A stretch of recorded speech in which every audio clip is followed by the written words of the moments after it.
ये स्टूडेंट्स आज का जो हमारा लेक्चर है वो है हेल्थ असेसमेंट का यूनिट नंबर 5 जो कि post R N first semester और बीएसएन थर्ड सेमेस्टर का यूनिट है assessment of nose mouth and pharynx.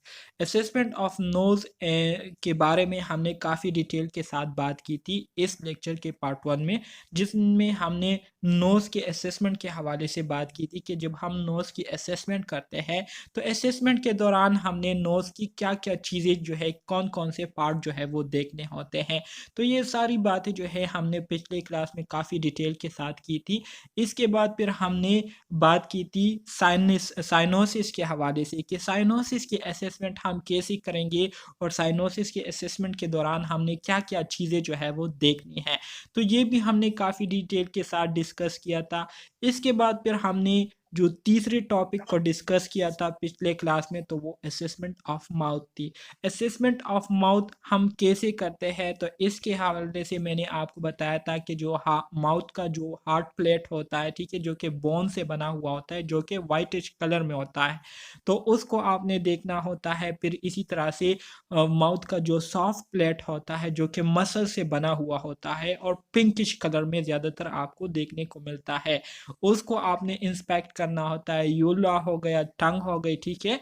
इसके साथ-साथ हमारे साथ माउथ में जो मुख्तलिफ सैलिवरी ग्लैंड्स मौजूद होती है, जिसमें पायरोटिड ग्लैंड हो गए, सबमैंडिब्यूलर ग्लैंड हो गए, सबलिंगुअल ग्लैंड हो गए। तो ये सारी चीज़ें जो हैं हमने काफ़ी डिटेल के साथ डिस्कस किए थे। फिर इसके बाद हमने बात की थी असेसिंग द लिप्स। लिप्स की हमने असेसमेंट करनी है तो नॉर्मली जो ब्लैक पीपल होते हैं उनकी जो नॉर्मल लिप्स कलर होती है वो ब्लूइश लिप्स होती है, लेकिन जो लाइट स्किन कलर के लोग होते हैं तो उनकी जो लिप्स अगर आपको ब्लू मिलते हैं, ब्लूइश कलर में मिलती हैं, तो आप लोगों ने समझ जाना है कि इनको हाइपोक्सीमिया है या हाइपोथर्मिया इनको हुई है, ठीक है। इसी तरह से अगर उनके लिप्स आपको पेल नज़र आए, मतलब येलोविश आपको नज़र आए, ठीक है, तो इससे आप लोगों को ये मालूम हो जाना चाहिए कि इस पेशेंट को जो है एनीमिया है या इनको शॉक है, ठीक है। इसी तरह से अगर किसी पेशेंट के लिप्स आपको रेडिश चेरी रेडिश नज़र आए, ठीक है, जिस तरह से चेरी रेड होती है इसी तरह से अगर आपको लिप्स रेड नज़र आए तो आप लोगों ने समझ जाना है कि इनको क्या है, एसिडोसिस हुआ है। इसी तरह से अगर लिप्स के इर्द गिर्द जो है इन्फ्लेमेशन हुई है, ठीक है, तो आपने समझ जाना है कि इनको एंगुलर चिलाइटिस हुई है।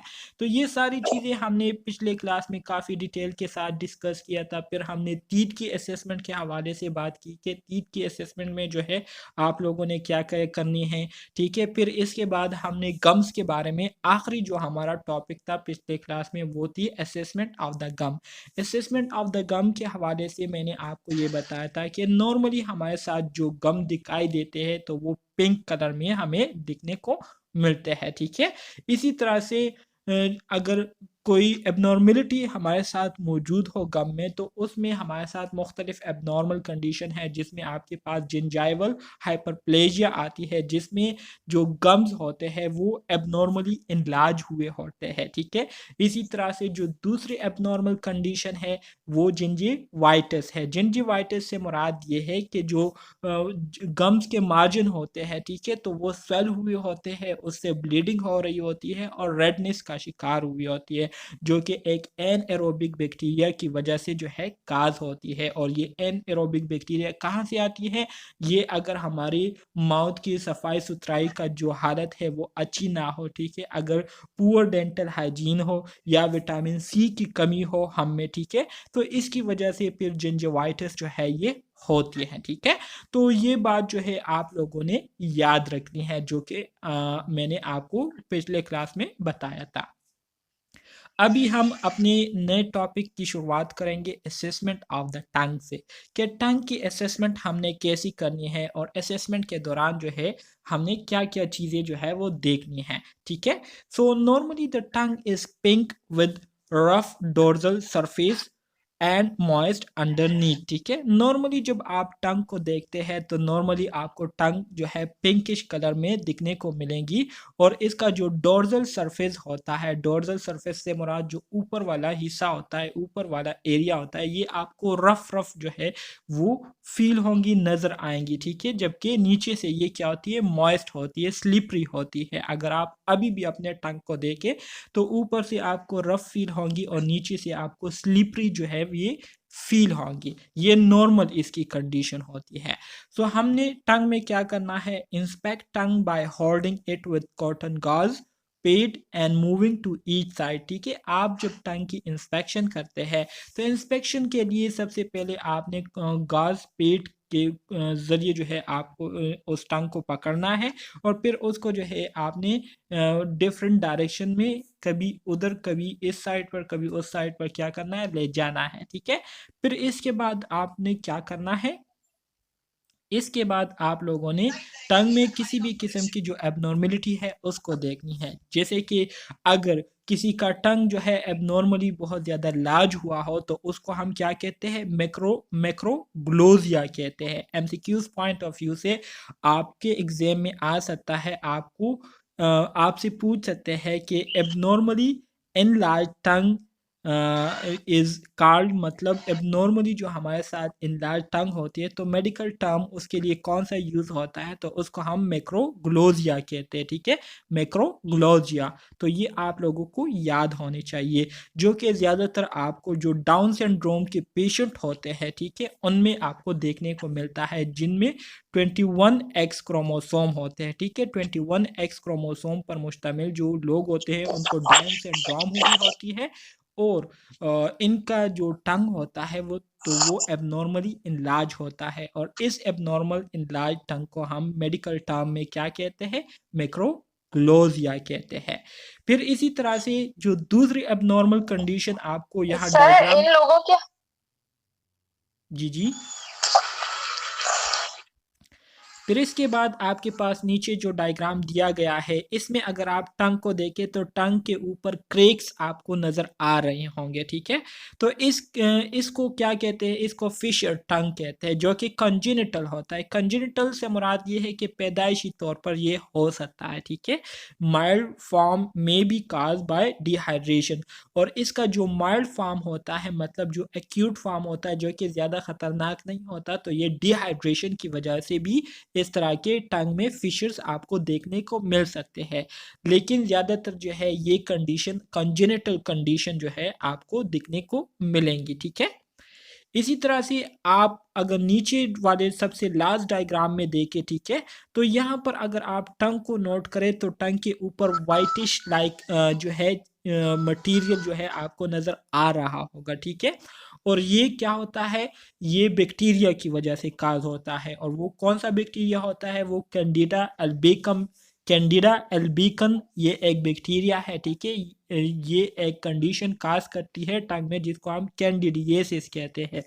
वाइट चीजी पेच ऑन बकल म्यूकोसा और टंग occurred after use of antibiotics, steroids and immunosuppression।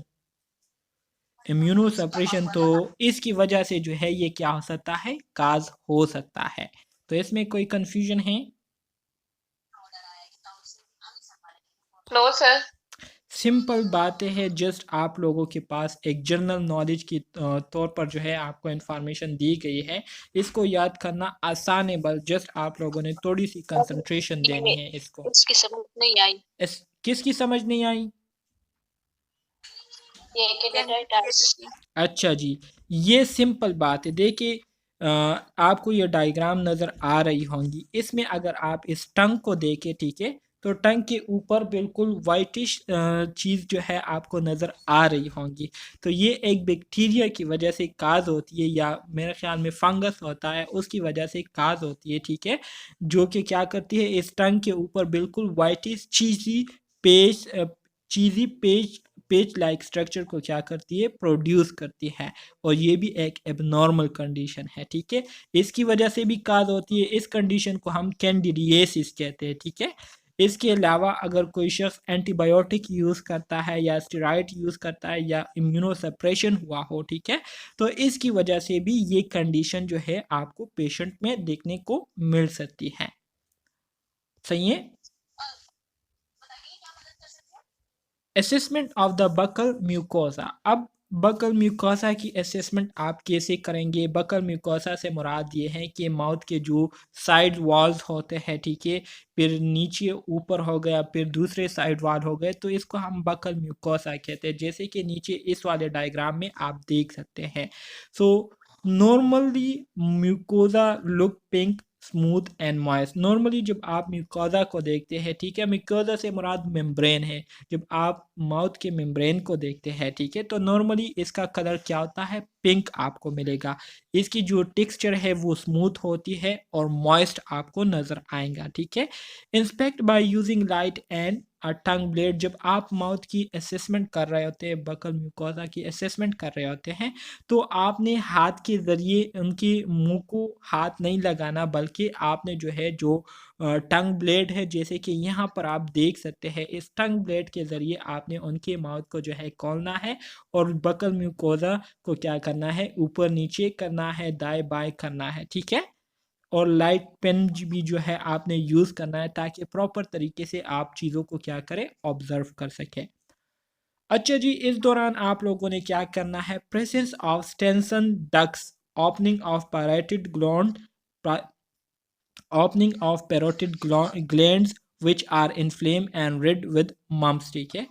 अच्छा जी, जब आप असेसमेंट कर रहे होते हैं, तो असेसमेंट के दौरान ख़ास तौर पर आप लोगों ने क्या करना है? ऑब्जर्वेशन करनी है और देखनी है कि किसी किस्म की स्टेंसन डक्ट तो नहीं हुआ। स्टेंसन डक्ट क्या है? ये हमारे साथ एक ऐसी कंडीशन होती है जिसमें जो पैरोटिड ग्लैंड होते हैं, ये क्या हुई होती है? इसकी ओपनिंग हुई होती है, ये ओपन हुए होते हैं, ठीक है, जिसकी वजह से ये इन्फ्लेम हुए होते हैं और रेड विद मम्स, और मम्स की वजह से ये रेडिश जो है दिखने में आपको मिलेंगे।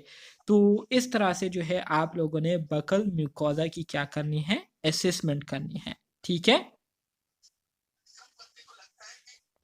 समझ में आ रही है आप लोगों को बात? Yes, sir. Yes, sir. Very good. यहाँ पर अब ये वाला पॉइंट जो है आपके एग्जाम में आ सकता है और आया हुआ भी है ऑलरेडी। अगर आप लोग 2022 की जो हेल्थ असेसमेंट एमसीक्यूज है, जो कि मैंने आप लोगों के साथ उस दूसरे ग्रुप में शेयर किए थे, तो वहाँ पर भी ये वाला एमसीक्यूज मैंने देखा हुआ है। तो इसलिए इसको आप गौर से देखें और सुने। प्लेट एबनॉर्मेलिटीज़, प्लेट एबनॉर्मेलिटीज़ इसका तो आप सबको पता होगा, देखा भी होगा आप लोगों ने। ज़्यादातर ये पैदाइशी बच्चों में होते हैं, जो कि पैदाइशी तौर पर जब पैदा हो जाते हैं तो उनका जो क्लिफ लिप होता है, ठीक है, उनका जो लिप हुआ होता है, तो ये बिल्कुल दरमियान से क्या हुआ होता है? सेपरेट हुआ होता है, अलग हुआ होता है। इसको क्लिफ्ट प्लेट भी कहते हैं और इसके लिए दूसरा नाम भी है, जो कि आगे आपको मिलेगा। Cleft plate is a congenital defect where the maxillary processes fail to fuse. This causes a gap in the heart plate and possibly the upper lip surgery required, ठीक है। क्लिफ प्लेट क्या है? क्लिफ प्लेट ये एक abnormal condition होती है, ठीक है, कॉन्जेनिटल डिफेक्ट होता है, मतलब पैदाइशी तौर पर जो है ये काज होता है, ठीक है। इसमें क्या होता है? इसमें जो मैक्सिलरी प्रोसेस होता है वो मुकम्मल तौर पर नहीं हो पाता, जिसकी वजह से ये एक दूसरे के साथ नहीं मिल पाते और इस तरह से जो हमारा जो क्या कहते हैं हार्ट प्लेट होता है, तो वो क्या हो जाता है? उसमें एक गैप सी एक स्पेस सा जो है रह जाता है और इसी तरह से ज़्यादातर चांसेस में जो है आपको जो बच्चा नज़र आता है या दिखने को मिलता है, तो उनका जो लिप होता है, अपर लिप, तो वो भी बिल्कुल एक दूसरे से अलग हुआ होता है। तो इसको ठीक करने के लिए फिर सर्जरी की ज़रूरत पड़ती है और आजकल तो इसकी सर्जरी बहुत आसानी से हो जाती है और मतलब 70 टू 80% जो है लिप पर क्या हो जाता है? नॉर्मली दिखाई देता है।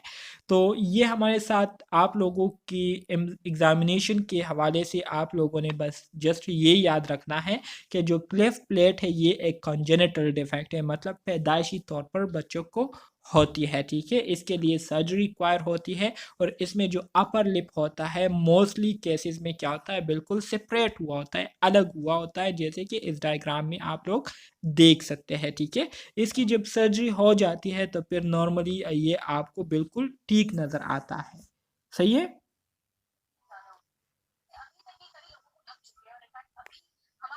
Yes, sir. अच्छा जी, असेसिंग द टॉन्सिल्स। टॉन्सिल्स की असेसमेंट आप कैसे करेंगे? टॉन्सिल्स तो आप सब लोग जानते होंगे, ठीक है। टॉन्सिल्स तो टॉन्सिल्स की असेसमेंट आप कैसे करेंगे? तो नॉर्मली आपको जो टॉन्सिल्स दिखने में मिलते हैं, ठीक है, तो उसका कलर क्या होता है, pink at the side of the mouth, ठीक है। वो आपको पिंक कलर में नॉर्मली देखने को मिलेंगे, ठीक है। Inspect by depressing the tongue blade on the tongue, ठीक है।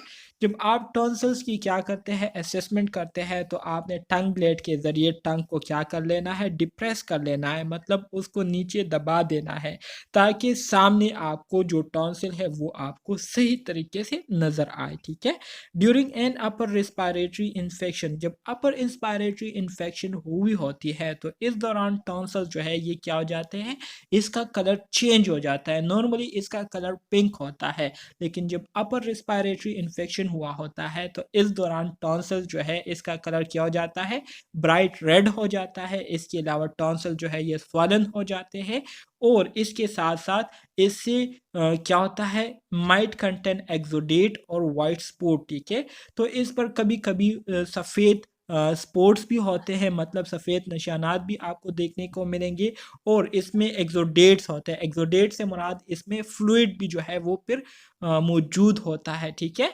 तो ये कब होता है, ये जब अपर रिस्पायरेटरी इन्फेक्शन हुआ होता है तो इस दौरान जो टॉन्सिल होते हैं उसकी कंडीशन फिर इस तरह से हो जाती है कि कलर भी इसका ब्राइट रेड हो जाता है। इसके अलावा टॉन्सिल जो है सूज जाते हैं, इसमें जो है फ्लूइड जो है वो जमा हो जाता है और सफ़ेद निशानात इस पर पड़ जाते हैं। ये साइड में आपको नज़र आ रहे होंगे, इसको टॉन्सिल्स कहते हैं, ठीक है। इसको क्या कहते हैं, टॉन्सिल्स कहते हैं। अच्छा जी, +1 मतलब टॉन्सिल्स के भी हमारे साथ क्या है, ग्रेड्स है, ठीक है। इसके क्या है, ग्रेड्स है। नॉर्मली टॉन्सिल जो है अगर +1 हो तो इसका मतलब ये है कि टॉन्सिल्स क्या है, विजिबल है। अगर +2 आ जाए, ठीक है, मतलब सेकेंड ग्रेड टॉन्सिलाइटिस हुआ हो तो इसमें टॉन्सिल जो है थोड़े से इन्फ्लेम आपको नज़र आएंगे, सूजे हुए आपको नज़र आएंगे। अगर ग्रेड 3 टॉन्सिलाइटिस हुआ हो तो टॉन्सिल जो है ये इतने ज़्यादा इन्फ्लेम हो जाते हैं, इतने ज़्यादा जो है इसमें इन्फ्लेमेशन हो जाती है कि ये जो दरमियान वाला यूला आपको नज़र आ रहे हैं ना, तो इसको दोनों साइड से ये टॉन्सिल क्या करने लग जाते हैं, टच करने लग जाते हैं, ठीक है। इतना ये सूज जाते हैं और इन्फ्लेम हो जाते हैं। अगर ग्रेड 4 हो जाए तो फिर ये क्या करता है, ये बिल्कुल एक दूसरे को टच करना शुरू कर देते हैं, जैसे कि यहाँ पर आप लोग देख सकते हैं, ये एक साइड से टॉन्सिल आ गए, ये दूसरे साइड से टॉन्सिल आ गए और दरमियान में जो यूला होता है ये बिल्कुल इसके पीछे छुप जाता है। तो ये कब होता है, ये तब होता है जब टॉन्सिलाइटिस ग्रेड 4 को, स्टेज 4 को पहुंची हो, तो स्टेज 4 में ये फिर एक दूसरे को टच करना शुरू कर देते हैं। स्टेज 3 में जो है ये एक दूसरे को टच नहीं करते, बल्कि जो यूला है इसको टच करना शुरू कर देते हैं। एक साइड से भी ये टच कर रहा होता है और दूसरे साइड से भी ये टच कर रहा होता है, ठीक है। स्टेज 2 में जो है ये यूला को टच नहीं कर रहे होते, बल्कि थोड़ा सा ये क्या हो जाते हैं, इन्फ्लेम सूजे हुए आपको नज़र आएंगे, जबकि स्टेज 1 में ये सिर्फ आपको यहाँ पर नज़र आ रहे होंगे, ठीक है। तो इसकी समझ आ गई आप लोगों को? Yes, sir. Yes, sir. ये वाले पॉइंट्स भी थोड़े से इम्पोर्टेंट है, तो इसको जो है आप अच्छी तरीके से फिर जब रिकॉर्डिंग आप लोग दोबारा सुने तो ये बातें आप अपने साथ नोट डाउन कर लीजिएगा, सही है। Yes, sir. अच्छा जी, अब आ जाते हैं असेसमेंट ऑफ द थ्रोट या असेसमेंट ऑफ द फेरिंग्स, ठीक है।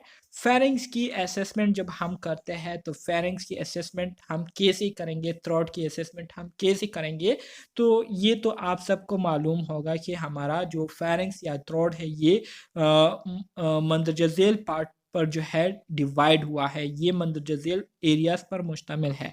तो सबसे पहला जो पार्ट होता है उसको हम क्या कहते हैं, उसको हम नेजोफेरिंक्स कहते हैं। नेजोफेरिंक्स इसको इस वजह से कहते हैं क्योंकि ये नोज के पीछे, बिल्कुल नोज के बिहाइंड से मुराद ये है कि लोकेटेड बिहाइंड द नोज, मतलब नोज के बिल्कुल पीछे यहाँ पर जो है ये क्या होता है, मौजूद होता है नेजोफेरिंक्स। तो इस वजह से इसको नेजोफेरिंक्स कहता है। नोज के पीछे और जो सॉफ्ट प्लेट होता है ना उसके बिल्कुल ऊपर मौजूद होता है, लोकेटेड बिहाइंड द नोज, मतलब नोज के पीछे and above the soft plate, soft plate के बिल्कुल ऊपर। ये आपके पास सॉफ्ट प्लेट है, तो यहाँ पर देख सकते हैं कि सॉफ्ट प्लेट के ऊपर है और नोज के बिल्कुल पीछे है। ठीक है, तो ये एक नेजोफेरिंक्स हो गया।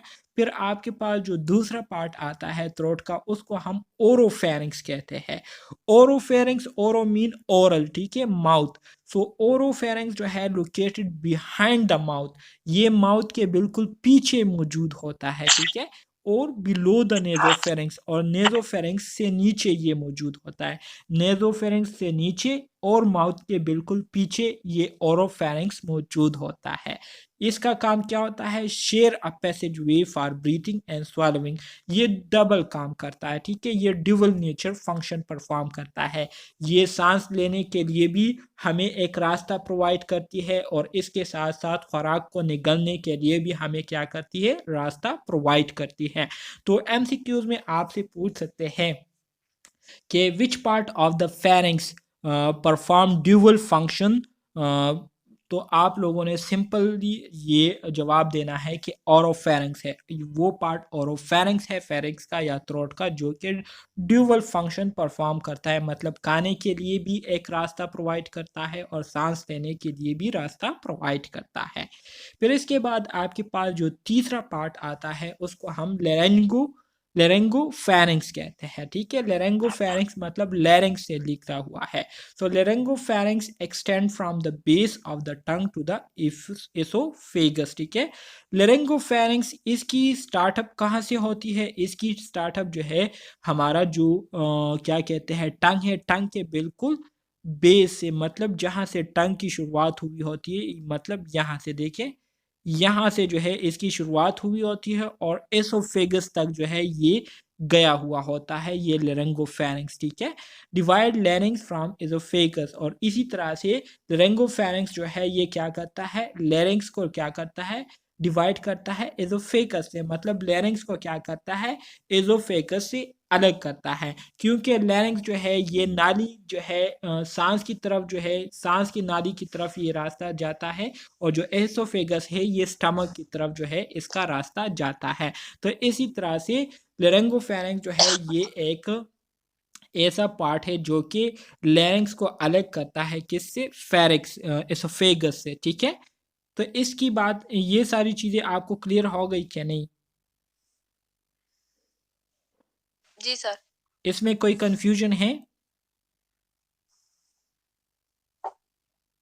नो सर, प्लीज बता दे।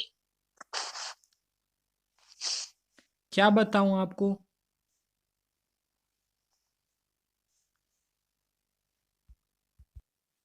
Assessment of the pharynx. तो फेरिंग्स की असेसमेंट के हवाले से हम बात कर रहे थे।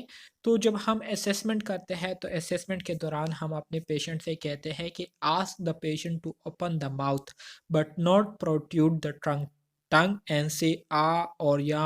दिस एक्शन में let you see the pharynx well, not the rise of the soft palate, ठीक है।